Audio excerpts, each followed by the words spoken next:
எல்லாருக்கும் வணக்கம். எல்லாரும் நல்லா இருப்பீங்கன்னு நினைக்கிறேன். Welcome back to Sundarama Jayanthi channel. நீங்கள் இப்போ தான் நம்மளோட சேனலை ஃபர்ஸ்ட் டைம் பார்க்குறீங்கன்னா மறக்காமல் சப்ஸ்கிரைப் பண்ணிக்கோங்க. ஆல்ரெடி சப்ஸ்கிரைப் பண்ண எல்லா சொந்தங்களுக்கும் ரொம்ப ரொம்ப ரொம்ப தேங்க்ஸ். சரி வாங்க வீடியோக்குள்ளே போகலாம். ஃப்ரெண்ட்ஸ், என்ன வீடியோன்னு பார்த்தீங்கன்னா, எங்கள் ஊர் திருவிழா நான் உங்களுக்கு ஆல்ரெடி நிறையவே அப்டேட் பண்ணியிருக்கேன். அந்த திருவிழா தான் இப்போ முடிஞ்சிடுச்சு ஒரு வழியாக. அதை தான் உங்களுக்கு நான் எடிட் பண்ணி இப்போ நான் ஷேர் பண்ணியிருக்கேன். திருவிழா முடிஞ்ச ஒரு மாதம் ஆக போகுது. அதுக்கப்புறம் நான் எடிட் பண்ணி அவங்களுக்கு ஷேர் பண்ணுறேன். இருந்தாலும் பார்த்து என்ஜாய் பண்ணுங்கள். இது என்ன வீடியோனா, திருவிழா முடியறதுக்கு முன்னாடி, அதான் ஒரு வாரத்துக்கு முன்னாடி கூத்து நல்லா இருக்கும். அதுக்கு முன்னாடிலாம் வந்து கூத்து எப்படி இருக்குன்னா, கதையாக போவோம். நிறைய வந்து அர்ஜுனன், கிருஷ்ணர் அந்த மாதிரி வருவாங்க. பாட்டாகவே போவோம். திருவிழாவுக்கு முன்னாடி வந்து காமெடியாக இருக்கும். இந்த மாதிரி ஓடுவாங்க, துரத்துவாங்க, காமெடிலாம் பண்ணுவாங்க கூத்தாடுறவங்க. அதனால் அது சூப்பராக இருக்கும்ன்ட்டு உங்களுக்கு நான் இந்த கூத்தை மட்டும் வீடியோ எடுத்து காமிச்சிருக்கேன். சவுண்ட் எல்லாம் அங்கே கேட்காதுன்ட்டு உங்களுக்கு நான் சவுண்டு லெஸ் பண்ணிவிட்டு என்னோடய வாய்ஸ் கொடுத்துருக்கேன். இப்போ இது என்னென்னா, துரியோதனனை படுகளம். அதாவது திருவிழா அன்னைக்கு மார்னிங் 8 மணிக்கு வந்து துரியோதனனை வந்து இங்கே கூத்தில் வந்து வதம் பண்ணிடுவாங்க. அதுக்கப்புறம் தான் அங்கே திருவிழா கோயில் எதிர துரியோதனன் பெரிய சிலை செஞ்சு வதம் பண்ணுவாங்க. இது என்ன ஆச்சுன்னா, துரியோதனனை பீமன் துரத்திட்டு போனாங்க. துரியோதனன் என்ன பண்ணார், பைக் வாங்கின்னு போயிட்டார் ஆல்ரெடி ஒரு ரவுண்டு. இப்போ நீங்கள் பார்த்தீங்கன்னா, பீமன் வந்து ஸ்டார்ட் பண்ணுறார், பைக் ஸ்டார்ட்டே ஆகலை. அதுக்கப்புறம் அவர் போய் பைக்லேயே போய் இந்த ட்ரெண்டிங்க்கு ஏற்ற மாதிரி துரத்திட்டு திரும்ப வந்து இது செகண்ட் டைம் வந்து துரத்தி கிருஷ்ணர் வேஷம் போட்டுன்னு இருக்கவங்க என்ன பண்ணுவாங்கன்னா, ஒரு குச்சை வச்சு 2ஆக உடச்சி தொடையில் உடச்சி காட்டுவாங்க. அப்போ வந்து துரியோதனனை வந்து பீமன் வந்து வதம் பண்ணிடுவாங்க. இதோட கூத்து இங்கே முடிஞ்சிடும். அதுக்கப்புறம் போனோன்னா, திருவிழா மதியானம் ஒரு 11 மணிக்கு அப்படி ஸ்டார்ட் பண்ணுவாங்க. திருவிழா அப்போ என்ன பண்ணுவாங்கன்னா, இங்கேருந்து வேஷம் போட்டு நான் ஆல்ரெடி உங்ககிட்ட நான் ஷேர் பண்ணியிருக்கேன். குளத்தங்கரையில் வந்து அங்கே எப்பவும் போல் அந்த 22 நாள் அப்படி தான் பண்ணுவாங்க. தண்ணி எடுத்துகிட்டு போய் அம்மனுக்கு அபிஷேகம் பண்ணுவாங்க. ஆனால் அப்போ வந்து என்ன பண்ணுவாங்கன்னா, அம்மனுக்கு அபிஷேகம்லாம் ஆல்ரெடி பண்ணிடுவாங்க. இவங்க வேஷம் போட்டுட்டு குளத்தங்கரைக்கு போய் அங்கேருந்து ஆடினே பாட்டு பாடி வருவாங்க.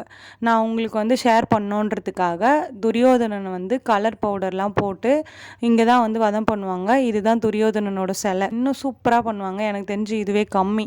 இன்னும் நிறைய கலர்லாம் போட்டு டிசைன்லாம் போட்டு அழகழகாக அந்த கண்ணாடியில் சமுக்கி மாதிரிலாம் வரும், அதெல்லாம் வந்து செட் பண்ணுவாங்க. அப்புறம் அந்த பல்லுக்கு வந்து என்ன பண்ணி வச்சுருந்தாங்கன்னா, தேங்காய் இருக்குல்ல, தேங்காய் உடச்சி சொருவி வச்சுருந்தாங்க. ஒரு தேங்காய் உடச்சி நீட்டாக அதை சொருவி வச்சுருந்தாங்க. நாக்கு, கிரீடம், கையில் வந்து ஒரு இதோ மாதிரி வச்சுருக்காரு. அது அவரோட அந்த கிரீடத்தில் இருக்கிற நாகம், அது எல்லாமே மென்ஷன் பண்ணியிருந்தாங்க. சூப்பராக இருந்தது. ட்ரோன் கேமரா இருந்தது தான் நான் எடுத்திருப்பேன். ஆனால் என்னால் முடிஞ்ச வரைக்கும் அவரை சுற்றி உங்களுக்கு நான் காட்டணுன்றதுக்காக சுற்றி எடுத்தேன். துரியோதனனை சுற்றி 4 குழி வைப்பாங்க. அந்த 4 குழியில் திருவிழா பண்ணுறப்ப வந்து 4ங்க நிற்பாங்க. அது எதுக்காகன்னு எனக்கு தெரியாது. துரியோதனனை வெட்டுறதுக்கு முன்னாடி வந்து ஃபஸ்ட்டு அரவானை பலி கொடுப்பாங்க. அரவான் யாருன்னா, அர்ஜுனனோட பையன். அவர் வந்து கூத்துலேயே ஆல்ரெடி ஒரு 4 நாளைக்கு முன்னாடி, திருவிழாவுக்கு 4 நாளைக்கு முன்னாடி பலி கொடுத்துருவாங்க. அந்த உயிர் வந்து போகாது, அப்படியே இருக்குமா.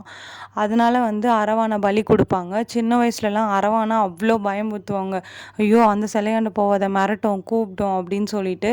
ஆனால் உண்மையாகவே அந்த அரவானை பலி கொடுக்குற அந்த இடம் வந்து ரிஸ்க்கு தான். நான் இப்போ தான் இத்தனை வருஷத்தில் எங்கள் ஊர் திருவிழாவில் இப்போ தான் அரவானை எப்படி பலி கொடுப்பாங்க அப்படின்னு சொல்லிட்டு பார்த்தேன்.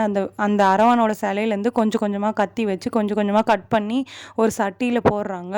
அவர் பூசாரி இருக்கார்ல, அவர் தான் அதை பண்ணுறாரு. அவருக்கு வந்து ரொம்பவே ரிஸ்க்குன்னு நான் சொல்லுவேன். அவர் பண்ண உடனே அப்படியே அவருக்கு ஒரு மூச்சு பேச்சே இல்லை, அந்த மாதிரி ஆயிட்டார். அதுக்கப்புறம் அவரை பிடிச்சி தூக்கிட்டு போய் கோயிலில் இது பண்ணி அவருக்கு பண்ண வேண்டியதெல்லாம் விபூதி அந்த மாதிரிலாம் வச்சு விட்டு கொஞ்சம் நேரம் ஆச்சு. கிட்டத்தட்ட ஒரு 1 hour ஆயிடுச்சுன்னு கூட சொல்லலாம். அதுக்கப்புறம் எழுந்து வந்தார். ரொம்பவே ரிஸ்க்கு அந்த அரவம் பண்ணுறது.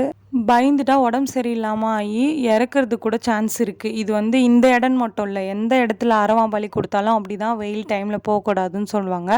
அரவான் பலி கொடுத்ததுக்கப்புறம் இவங்க குளத்தங்கரையிலேருந்து பாட்டு பாடிட்டே வருவாங்க. பாட்டு பாடி வந்ததுக்கப்புறம் துரியோதனன் சிலையை இவங்க துரியோதனனும் பீமன் வந்து அந்த நெட்டு மாதிரி கட்டி வச்சுருப்பாங்க, ஒரு பால் மாதிரி தொங்கும், அவர் தான் பீமன். துரியோதனன் வந்து 3 சுற்றி வருவாங்க. பீமன் வந்து பின்னாடி துரியோதனனை துரத்திட்டே வருவாங்க. லாஸ்ட்டு வந்து வெட்டுறதுக்காக, துரியோதனனை வெட்டணும் அப்படின்றதுக்காக கிருஷ்ணர் வேஷம் போட்டுட்டு கிருஷ்ணர் அங்கே நின்றுட்டு அதான் குச்சி வச்சு உடைப்பார் தொடையில். அப்போ வந்து பீமன் அதை பார்த்துட்டு இங்கே தான் உயிர் இருக்குது அப்படின்னு சொல்லிட்டு கரெக்டாக தொடையில் வெட்டுவார். வெட்டும்போதே நான் அது வந்து ரொம்பவே பயமாக இருந்தது அந்த பார்க்குறதுக்கு. நான் தூரத்தில் இருந்ததால் உங்களுக்கு நான் சரியாக காட்டல. அதுக்கப்புறம் அவங்க அம்மா காந்தாரி இருக்காங்கல்ல, அவங்க வந்து என் பையனை வெட்டிட்டான் அப்படின்னு சொல்லிட்டு சாபம் கொடுத்து முறம் தொடப்பக்கட்டை எல்லாரையும் எடுத்துன்னு வந்து எல்லாத்தையும் அடிப்பாங்க. எல்லாரையும் அடிச்சுட்டு அதுக்கப்புறம் அந்த அம்மன் வந்து சபதம் எடுத்திருப்பாங்கல்ல, திரௌபதி அம்மன், அவங்க பூ முடிச்சு அந்த ரத்தத்தில் இது பண்ணி அவங்கள கோயிலுள்ள கூப்பிட்டு போவாங்க. அப்புறம் நைட்டு வந்து தீ மிதிப்பாங்க. நைட்டு இந்த வாட்டி நான் பார்த்து அவ்வளோ பேர் தீ மிதிச்சாங்க. அம்மாவும் வேண்டிட்டு தீ மிதிச்சாங்க. செம்ம, கிட்டத்தட்ட ஒரு 100 பேருன்னு கூட சொல்லலாம். இது வரைக்கும் நான் அப்போ அவ்வளோ பார்த்து அத்தனை பேர் இருந்ததே இல்லை. சின்ன சின்ன பசங்களை எல்லாம் கோயிலே பத்தலை உள்ளே உட்காரதுக்கு, அந்த மாதிரி தீ மிதிச்சாங்க. இப்போ என்ன பண்ணுவாங்க, எப்பவும் போல் மதியானம் பண்ணிட்டாங்களா, சாயங்காலம் என்ன பண்ணுவாங்க, திரும்பணும் கோயிலுக்கு போவாங்க. அதான் குளத்தங்கரை அங்கே போயிட்டு எப்பவும் போல் சாமிக்கிட்ட வர்ணித்து சாமியும் வந்து அந்த குளத்துல முழுவிட்டு எல்லாருமே தீ மிதிக்கிறவங்க எல்லாருமே குளத்துல முழுவிட்டு எல்லாருமே சந்தன குங்குமம் வச்சுட்டு புதுசாக ஒரு புடவை எடுத்தோ இல்லை புதுசாக ஒரு ட்ரெஸ்ஸு போட்டு அந்த ட்ரெஸ்ஸோடு முழுவிட்டு ஈர துணியோடு வந்து அம்மன் கிட்ட வேண்டுவாங்க. அம்மன் கிட்ட அழகு நிற்கிறதுன்னு சொல்லிட்டு ஒன்று, அழகுனா கத்தி. அந்த கத்தி வந்து நான் உங்களுக்கு ஃபோட்டோ ஆட் பண்ணுறேன். அதை வந்து நிற்கிறது உண்மையாகவே அதிசயம் ஃப்ரெண்ட்ஸ். எங்கள் ஊர் திரௌபதி அம்மனோட சக்தி மொத்தம் அதில் தான் இருக்குதுன்னு நான் சொல்வேன்.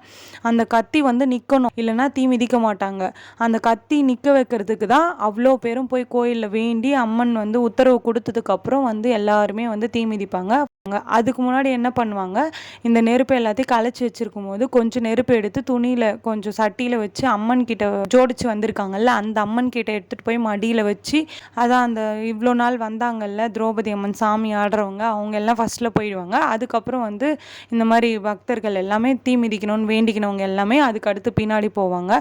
ஓகே ஃப்ரெண்ட்ஸ், இதோட இந்த வீடியோ முடிச்சுக்கிறேன். மறக்காமல் சுந்தர் உமா ஜெயந்தி சேனலை சப்ஸ்கிரைப் பண்ணிக்கோங்க. இந்த வீடியோக்கு லைக் பண்ணுங்கள். திருவிழா பிடிச்சிருந்துன்னா கமெண்ட் பண்ணுங்கள். நெக்ஸ்ட் என்ன வீடியோ போடலாம்னு சொல்லிட்டு கமெண்ட் பண்ணுங்கள். நெக்ஸ்ட் வீடியோவில் பார்க்கலாம். பாய்.